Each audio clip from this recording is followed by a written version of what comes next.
मित्रांनो, आपल्या महाराष्ट्रातील एका युवकाने शास्त्रज्ञानामध्ये अशी कामगिरी फते केली आहे की आतापर्यंत ते काम फक्त 3 व्यक्ती करू शकले आहे. ही कथा आहे अहिल्यानगरमधील देवदत्त रेगे याची, जो बालपणीच वेद शिकण्यासाठी काशीमध्ये गेला आणि तेथूनच त्याच्या आध्यात्मिक जीवनाची सुरुवात झाली.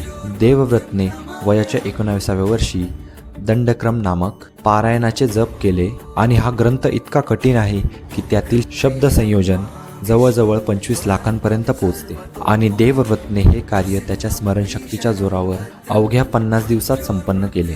आणि जर त्याची यात एक जरी चूक झाली असती तर त्याला सुरुवातीपासून हे पारायण करावे लागले असते. पण त्याने त्याचे एकही स्वर न चुकवता हे पारायण पूर्ण केले. त्याची ही अखंड शिस्त आणि आत्मस्मरण पाहून अनेक विद्वान संत आणि तपस्वी त्याचा सत्कार करण्यास काशीमध्ये आले आणि प्रधानमंत्रीनेही सुद्धा त्याची प्रशंसा करून टिप्पणी दिली. मित्रांनो, आजच्या तत्वज्ञान आणि त्वरित फळाच्या युगात देवव्रत हे एक उत्तम उदाहरण आहे की जर आपल्या जीवनात शिस्त, श्रद्धा आणि साधना करायची प्रबळ इच्छा असेल तर मानवासाठी कुठेच सीमा राहत नाही. त्याने फक्त पारायण पूर्ण केले नाही तर भारताचे नाव पुन्हा एकदा आध्यात्मिक शिखरावर पोहोचवले.